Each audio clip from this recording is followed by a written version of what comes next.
guessing the Goodreads ratings of some of the most popular dark romance books out there. If I'm within half a star, you get a reward story, and if I'm wrong, you get my most scandalous romance opinion. And yes, we're ending with Haunting Adeline. Pray for me. As a quick reminder, dark romance isn't just mean dude does crimes. When it works, it uses taboo themes to explore agency, power, toxicity, trauma, and desire all mixed into one. But when it doesn't, it's just red flags with no consequences. Let's kick things off, and let me tell you, this is the softest of the bunch, so pace yourself. Ryder, Garrett, Kenzo, and Diesel, the Vipers. They run this town and everyone in it. They're not people you mess with, but my old man ran up a debt with them and then sold me to cover his losses. Yes, sold.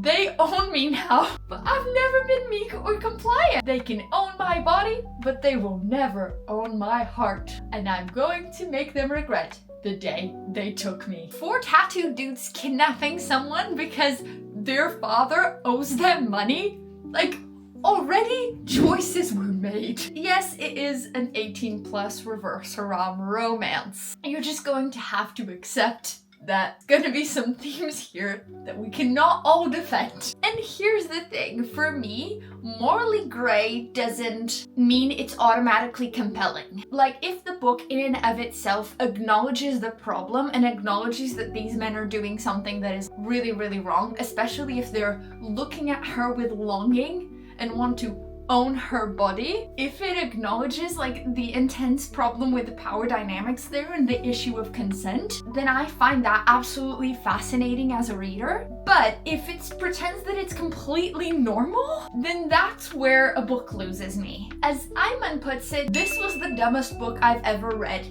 I grew up on Wattpad. Hello, I love smut cover to cover, but it got to the point where it was so freaking boring. Obviously, that's going to sway my rating, because while the girlies love spicy stuff, if it's so much that it's boring, if you're somebody who loves the genre is effectively shedding off, that makes me think that the reviews are going to be very low. So I'm going to guess the Goodreads score is somewhere along the 3.4 margin. 3.66! I'm getting so good at this every single time we do it.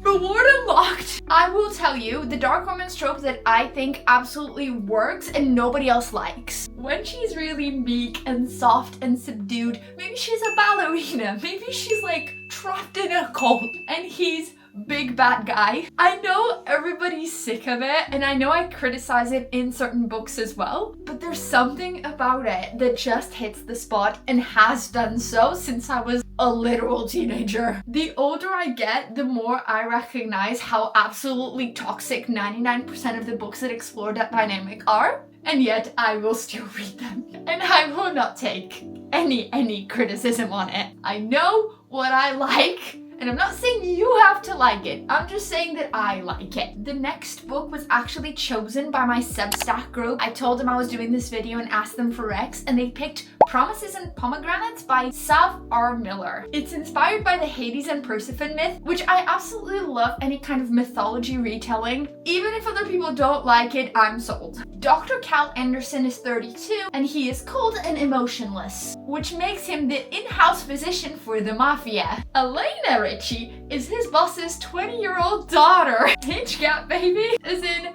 2 years ago, she was a minor. 2 years ago, he was 30 years old. I'll allow you to sit with that for a hot minute. Elena catches him in a moment of weakness, and the pair shares a night of passion. She becomes his necessity, an obsession, and he ends up crashing her wedding and stealing her away and forcing her to marry him. Yeah. Not every dark romance trope is inherently bad. I'm gonna acknowledge that. The difference is whether the book in itself acknowledges it or acts like it's romantic. And I don't know, because I haven't read this book, but there's an issue there if we're glorifying this massive age gap and basically forcing somebody whose frontal lobe is not fully developed and they're not even legally allowed to drink to marry you when you're an adult man who should know better. And the first freaking review on Goodreads says he effed her mom. Question mark. What do you mean? Listen, I can't even.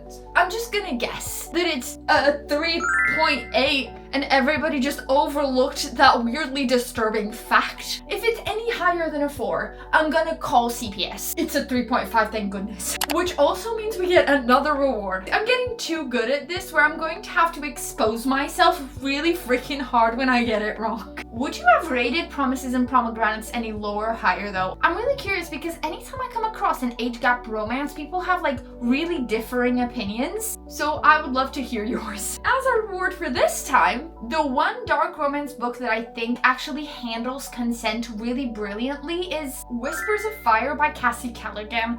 I've spoken about this book extensively on Substack and with basically anybody that will listen to me, but it did a very, very good job at taking something that is very problematic and still making it not revolve around smut unlike the usual biker romance genre does, still being a dark romance as in the themes itself are still very dark, while handling consent and a really problematic age gap there as well, and just experience gap in general. The next book on the line is something that I read ages ago. It bridges dark romance and hockey, which is like yippee. I really liked it. I really recommended it. I have not thought about it since. I cannot even recall the storyline, the plotline. I don't even remember the names of the characters. I feel like it's fair to put it here. It's Brutal Obsession by S. Massery, and to everyone else, Grayson, the MMC, is like super charismatic and lovable, the star of the university's hockey team. He's the son of a senator. He shattered my leg and now he wants to ruin me. That is what the FMC leads with. He wants my blood, my fear, my attention. Resisting him only worsens his obsession, which in and of itself would have made me go, ugh, no, not touching that.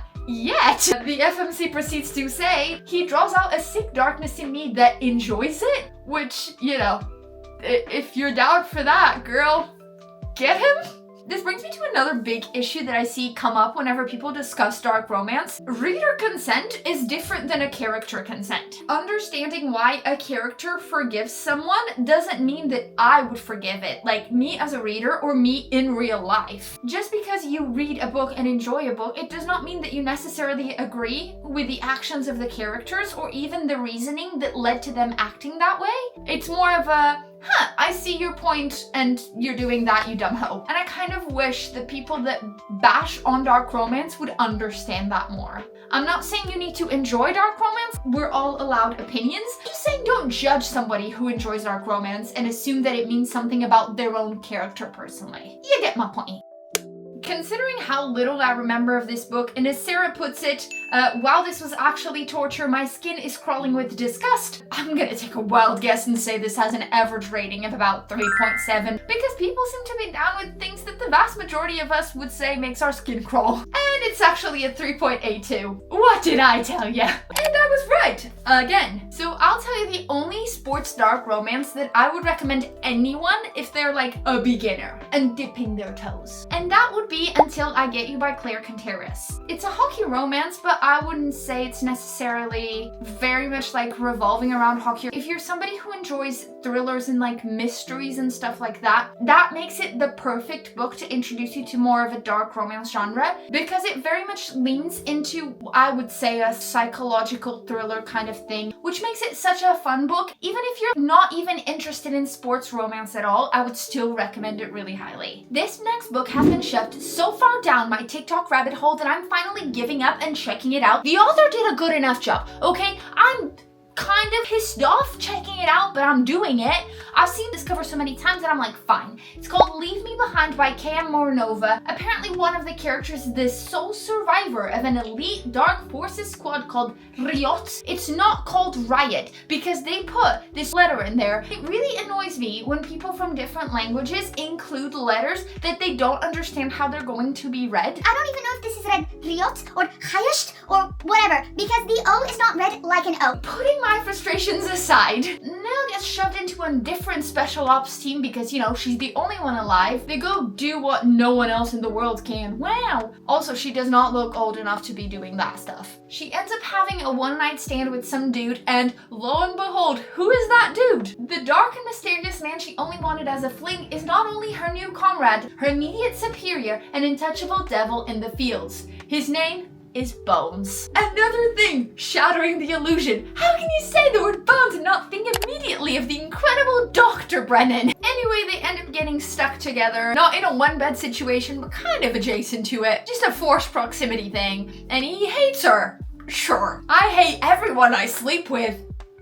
Dumb hoe. A lot of the blurb describes how horrible he is to her and like how he mistreats her and yada yada. If a guy in a book is awful with no justification, there's no growth, there's zero consequences, that's not dark romance, that's just bad writing. You cannot get me involved in that. Last week I wrote an entire essay all about mean men in books and just like the expectation of a male character, especially in marshmallow books. So I'll leave that in the description. It's a really interesting read and it probably illustrates my points a little bit better. If you've ever felt like a dude just doesn't belong in a book, that there's not a significant redemption arc, you're going to really like it. And tell me if you feel the same way I do or if you have a different opinion and you interpret it in a different way. Regardless, TikTok led me here and left me to die, so I'm gonna guess it's a 3.2. I don't know. I just hate it on principle. This is the problem with showing a book too much to people. They get fed up with it before even giving it a real chance. Anyway, the actual rating is 3.89. This is the first one I got wrong, and obviously it's because I'm incapable of being neutral. Okay, this hurts, but I have to make the confessions worth your while. So I DNF'd a book that BookTok and the girlies love, and I lied and said I loved it. Nobody was like holding a gun to my head and saying you need to love it. I just didn't get the appeal. I didn't find it interesting, enjoyable, or entertaining at all. It involves people in high school, a group of guys and girls, and apparently, you know, TikTok thinks it's a massive tearjerker and everybody should read it. Written by a female author. I'm giving you clues here, don't make me say it out loud. It's a sports romance. That's it. I can't say any more because I feel if I do, people are gonna hate me. I don't know why. We're officially at the final boss, and this book has the largest ratings gap that I have ever witnessed. People either worship this man or want him in jail. Like permanent incarceration, no contact with any outside population. So let's try and guess, shall we? So if you're unfamiliar with this story, it's a gothic dark romance. Adeline's our FMC, or Addie, and she thinks she can manipulate the emotions of anyone who lets her. But my words don't affect him. He's always there, watching and waiting, and I can never look away, not when I want him to come closer. Him is Zaid, a giant stalker who stands by her window, walks into her house, put flowers in her bed. I didn't mean to fall in love, but now that I have, I can't stay away. I'm memorized by her smile and the way she undresses. I'll keep watching and waiting until I make her mind, and I will never let her go, not even when she begs me to. I understand villains exist for a reason, like a villainous MMC. I love morally bankrupt man as much as the next gal, especially when he's an antagonist and we're not meant to root for them. My rebellious little spirit's like, sign me up, girl. But the problem is when the narrative rewards them for being horrible, and in this case, 1000% the narrative rewards him for stalking her and not letting her go, as it is made painfully clear by the synopsis alone. And if you don't understand why I'm so ticked off about this book, I'll just read you this review from Maditales. So you're telling me he's trying to fight against trafficking and wants to save victims, but at the same time he abuses her and calls her little girl, just like he calls multiple victims of this book. Without further ado, my guess is generally going to be the highest of this entire video because I know people, when they love this book, they love it. They will shout it from the mother freaking rooftops, and when people don't like it, they won't even talk about it. I don't think they even like admitting that they even picked up the book in the first place, as if it says something about who they are as a person. I'm going to guess it's a 4. Well, no, just a 4. Oh my god, is that too high? I don't know. Okay, do your own guess, and it's actually 3.94. I've never hated being right more. I wish I had been wrong about that, genuinely. I wish I'd given it like a 3.1. Ugh!